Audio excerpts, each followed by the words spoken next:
यीशु ही सच्चा परमेश्वर उद्धारकर्ता मसीह क्यों है? बाइबल दो भागों में विभाजित है, पुराना नियम और नया नियम। नया नियम पुराने नियम की पुष्टि करता है और पुराना नियम नए नियम की। बाइबल का संपूर्ण उद्देश्य पाप में डूबी हुई मानव जाति को बचाने से संबंधित है और इन पापों से मनुष्य कैसे बच सकता है ताकि वह अनंत काल के जीवन में प्रवेश करे। मनुष्य अपने अनेकों प्रयास अच्छे कर्मों से कभी स्वर्ग या अनंत काल में पवित्र परमेश्वर के समक्ष नहीं पहुंच सकता था, क्योंकि मनुष्य के अंदर पाप है। मनुष्य को आवश्यकता है एक निर्दोष, सामर्थी, स्वपरिपूर्ण परमेश्वर की जो उसे बचा सके। और इसी परमेश्वर का पुत्र मसीह, जो स्वयं परमेश्वर है, का वर्णन बाइबल में अनेकों भविष्यवाणियों के रूप में किया गया है कि परमेश्वर स्वयं आकर मानव जाति को बचा लेंगे। और जब परमेश्वर स्वयं मानव रूप लेंगे तो इसका क्या चिन्ह होगा और वह कौन कौन से कार्य करेंगे जिससे साबित हो कि वह परमेश्वर है। बाइबल के पुराना नियम में यीशु के जन्म से लगभग 300, 700 और 1000 साल पहले अनेकों भविष्यवाणियाँ दर्ज की गई हैं, जिसमें कि बताया गया है कि मसीहा अर्थात जब उद्धारकर्ता जन्म लेगा तो उसके क्या चिन्ह होंगे। और इन्हीं भविष्यवाणियों को यीशु ने अपने 300, 700 और 1000 साल पूरी की।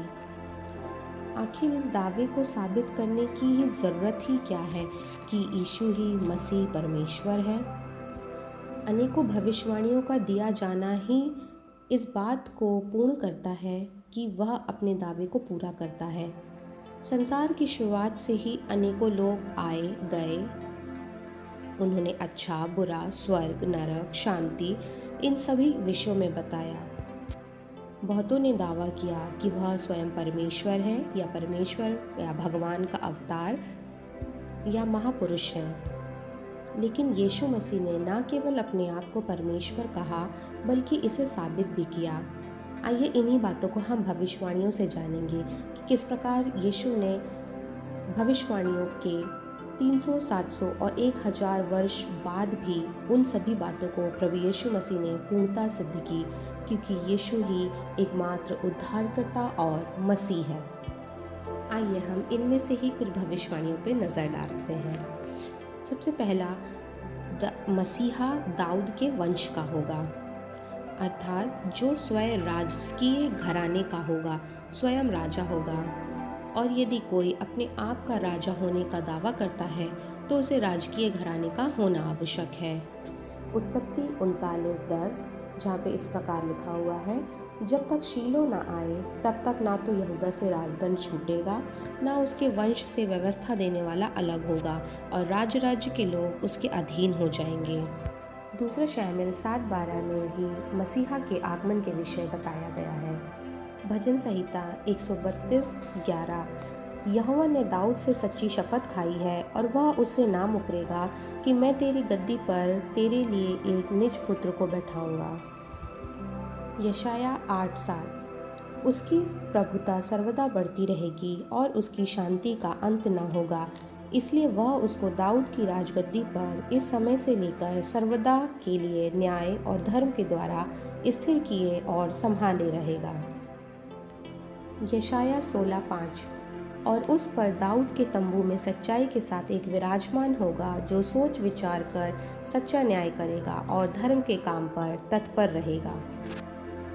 मत्ती 1:1, इब्राहिम की संतान, दाऊद की संतान, यीशु मसीह की वंशावली। लूका 1:32, वह महान होगा और परम प्रधान का पुत्र कहलाएगा और प्रभु परमेश्वर उसके पिता दाऊद का सिंहासन उसको देगा। इन सभी आयतों से पता चलता है कि उद्धारकर्ता दाऊद के वंश से ही आने वाला था और यीशु मसीह दाऊद के वंश से होकर ही आया। और जब हम मत्ती और लूका में वंशावलियों को पढ़ते हैं, मत्ती में यीशु की वंशावली यूसुफ के जरिए दी गई है, जो कि सुलेमान दाऊद के पुत्र की रेखा को लेकर आती है। और जिस प्रकार लूका 2 और उसके 3 में भी लिखा हुआ है, सो यूसुफ भी इसलिए कि वह दाऊद के घराने और वंश का था। गलील के नासरत नगर में से यहूदा में दाऊद के नगर बैतलहम को गया।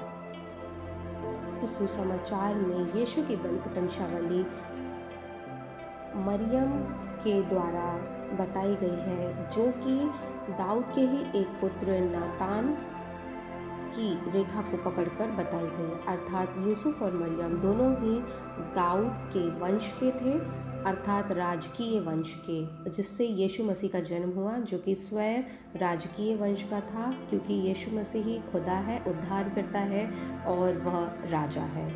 सबको जय मसीह की।